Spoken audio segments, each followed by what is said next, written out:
Factory session 1 আর 2 পর কোটা factory session 3 আসছে, যেটার আজকে ট্রেলার ড্রপ করা হয়েছে। তো এই ট্রেলারে আমি খুব বেশি ডিটেলসে যাব না, কারণ সবাই মোটামুটি দেখে নিয়েছো। এই ট্রেলারটার 3টে জিনিস আমার খুব ভালো লেগেছে। এই জিতু ভাইয়াকে যখন প্রশ্ন করা হবে যে জিতু ভাইয়া কেন, স্যার কেন নয়, ওখানে জিতু ভাইয়ার যে এক্সপ্লেনেশনটা যেটা ছিল না, যেটা ট্রেলারের মধ্যে শো করা হয়, দুর্দান্ত। আজকে সোশ্যাল মিডিয়াতে অনেক কন্টেন্ট ক্রিয়েটার আছে যাদের অডিয়েন্স বেস খুবই ইয়াং, 15 থেকে 24 বছর বয়সের ছেলেমেয়েরা, এবং এরা কিন্তু কাইন্ড অফ সেলিব্রিটিদের সাথে যত না বেশি কানেক্ট করে, তার থেকে বেশি এই কন্টেন্ট ক্রিয়েটারদের সাথে কিন্তু কানেক্ট করে। গত বছর র্যাগিংয়ে যাদবপুরে ছেলেটা যখন মারা গেল, আমি একটা ভিডিও বানিয়েছিলাম, সেটাতেই আমি বুঝতে পেরেছিলাম সেই ভিডিওটার কমেন্ট বক্সে যে ইয়াং জেনারেশনের না একটা সত্যি দাদা স্থানীয় একটা লোকের দরকার। কিছু মেসেজ আমি মাঝে মাঝে পাই, খুব রেগুলার তো পাই না, আমি তো বিশাল বড় কন্টেন্ট ক্রিয়েটার না। কিছু মেসেজ আমি মাঝে মাঝে পাই যেগুলো পড়ে মনে হয় যে এই বাচ্চাগুলোকে আদৌ কিভাবে আমি মোটিভেট করতে পারি। তাও কারুর কারুর মনে হয় যে আমাকে দেখে তারা হয়তো সামহাউ কিছু জানছে বা কিছু বুঝছে, এবং জিনিসটা খুবই অড লাগে।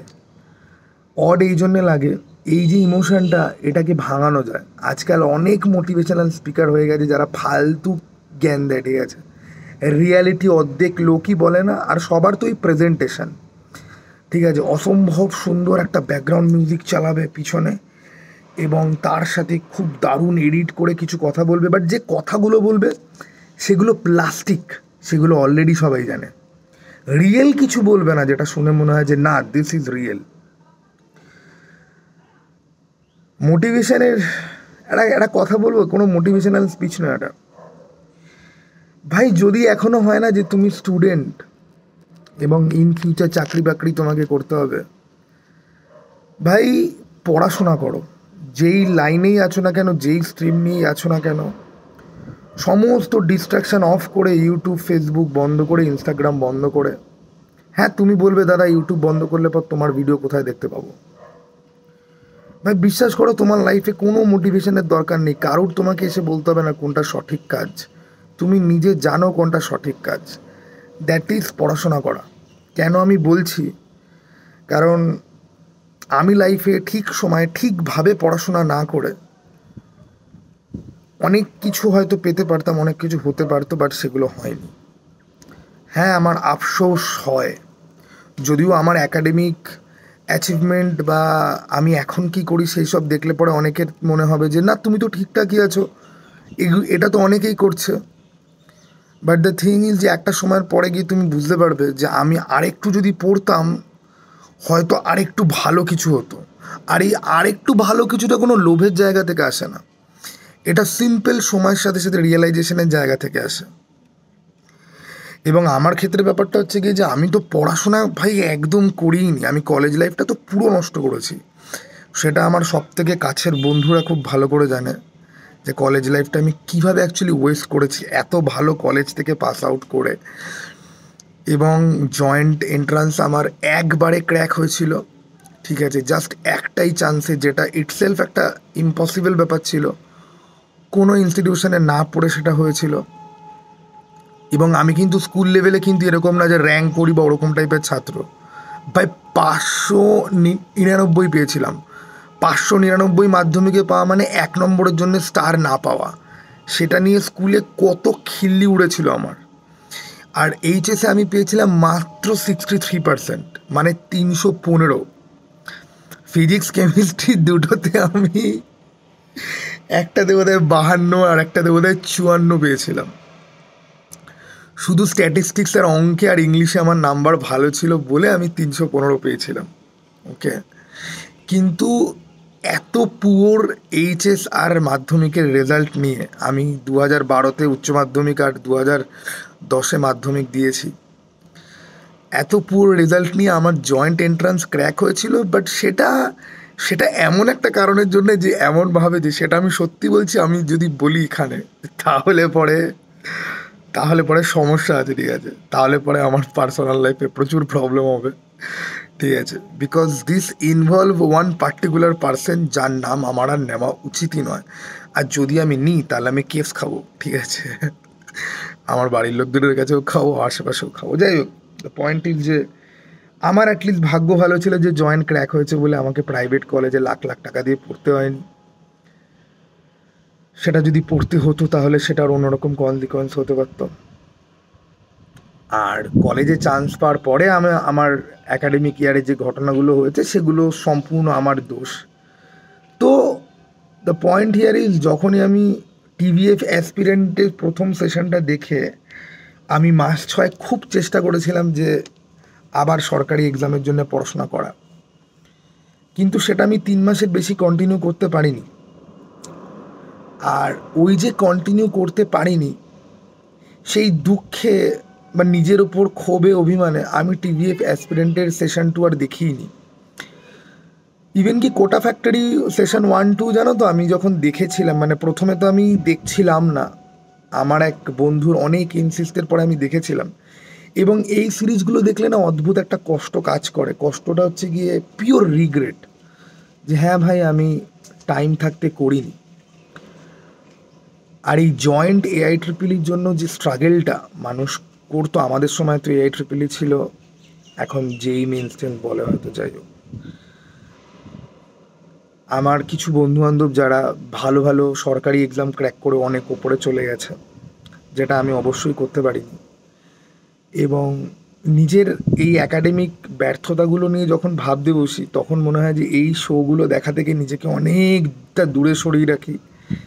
কারণ নিজের অতীত মনে মনে করলে পর মানুষ সব থেকে বেশি কষ্ট পায়। আর যেখানে দোষটা তোমার নিজের, যেখানে তুমি হয়তো আরও করতে পারতে বাট করোনি, সেখানে তো ভাই কোনো কিছু করারই জায়গা থাকে না, না? এখনও অনেকে আছে যারা বলে যে সময় আছে, এখনও চেষ্টা কর। বাট ওয়েল, আমার লাইফে এখন কি ট্র্যাজেডি চলছে বা এখন কি ভুল আমি করছি সেটা নিয়ে হয়তো আমি 5 বছর পরে কথা বলবো। আমি না অনেকটা শাহিদ কাপুরের মতো, অনেকটা সময় বেরিয়ে যাওয়ার পর আমি রিয়েলাইজ করি যে ভুল হয়ে গেছে। যাই হোক, তো জিতু ভাইয়ার স্যারের এক্সপ্লেনেশন আর লাস্টের যে ডায়লগটা যে দিল না, যে ड्रीम अचीव किया नहीं जाता, एम अचीव किया जा सकता है, ভাই মন ছুঁয়ে গেল। আরও ট্রেলারে দেখে বুঝলাম যে বৈভবের যে একটা র্যান্টের একটা স্পেশাল সিন যে রয়েছে সেশন 2-তে, ওই রকম একটা র্যান্ট স্পেশাল সিন থাকতে চলেছে সেশন 3-তেও। টিভিএফ, সত্যি বলছি, টিভিএফ ইজ দ্য বেস্ট। সাধারণ মানুষের, মধ্যবিত্ত ফ্যামিলির ইঞ্জিনিয়ারদের গল্প বলার জন্য বা এই পড়াশোনা করা, এই স্ট্রাগেলের গল্প বলার জন্য TVF is the only medium. They are not the best. বেস্টের কনসিডার করার জন্য তো ভাই কম্পিটিশান থাকতে হয়। মধ্যবিত্ত বাড়ির ছেলে মেয়েদের অ্যাকাডেমিক স্ট্রাগেলের কথা টিভিএফ ছাড়া আর কে বা কোন দিন বলার চেষ্টা করেছে? তো TVF is the best, I mean they are the only one. যাই হোক, আমি জানি ভিডিওটা খুবই আনপ্রফেশনাল ঢঙে বানানো হয়ে গেল, খুবই পার্সোনাল কথাবার্তা শেয়ার করা হয়ে গেল। পড়াশোনা করো, ঠিক আছে, কোনো মোটিভেশনের কোনো দরকার নেই। মোটিভেশনের নামে লোকে তোমার থেকে মানি কামাচ্ছে, বলা উচিত নয়, but to hell with all the motivational speaker. ভাই যদি স্টুডেন্ট হও, সিম্পল বলছি, ডিস্ট্রাকশন কমাও, পড়াশোনা করো, গোল সেট করো, পড়াশোনা করো, ঠিক আছে। গোল সেট করাটাই খুব চাপ আজকের দিনে, আই নো। এই ফুড ব্লগাররা তুলতুলে মাংস, ঝুলঝুলে মাংস বলে অনেক পয়সা কামাচ্ছে, ঠিক আছে, রোস্টিং করে লোকে কোটি কোটি পয়সা কামাচ্ছে। বঙ্গাইয়ের মতো ঢ্যামনা ক্রিয়েটার ধরো, অন্য কারোর রোস্টের বই পড়ে নিয়ে সেটাকেই একটুখানি জোকস চেঞ্জ করে দিয়ে আজকে বিশাল বড় কন্টেন্ট ক্রিয়েটার হয়ে যাচ্ছে। বা ধরো গৌরব তপাদারের মতো কন্টেন্ট ক্রিয়েটার, যখন এই সুইসাইডের ঘটনাটা হয়েছিল এটা নিয়ে সে একটা ভিডিও বানায়নি, কিন্তু সে নাকি মোটিভেশনাল স্পিকার যে খালি ভূত কোথায় রয়েছে আর আমি কি গাড়ি কিনছি সেই নিয়ে ভিডিও বানাচ্ছে। একটা চ্যানেলে ভূতের গল্প বলছে, আরেকটা চ্যানেলে দেখো গাইজ আমি গাড়ি কিনেছি।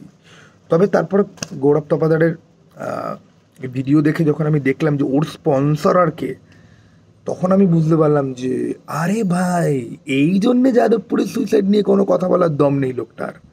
ওকে ওকে ওকে ওকে ওকে ইউনো, আমি সত্যি সত্যি একজন ইউটিউবার চাই যে মোটামুটি বাংলার বাকি সমস্ত ইউটিউবারদের না পোল খুলে ঢোল বাজাতে পারে। অ্যাকচুয়ালি কাজটা আমিও করতে পারি, কিন্তু সমস্যা হচ্ছে গিয়ে যে প্রথম কথা, সেটা যদি আমি করি, আমি অ্যাকচুয়ালি সেটার যে রিপার্কেশন বা কনসিকোয়েন্স হতে পারে, সেটা না আমি অ্যাকচুয়ালি অ্যাফোর্ড করতে পারবো না। It will be too big for me, ঠিক আছে? আর না, আমি মধ্যবিত্ত, ওকে? মানে আজকে লিগ্যাল কমপ্লিকেশন এলে পরে না, আমি সিরিয়াসলি বলছি, আমার হ্যান্ডেল করাটা বেশ চাপ হবে। ওই জন্যে এই হালকা এই ফিল্ম রিভিউয়ের মধ্যে দিয়ে দুম করে একটা সত্যি কথা অবধি ঠিক আছে, তার থেকে বেশি দূরে নয়। চলো টাটা ভাই, আবার যেন দেখা পাই। হুম।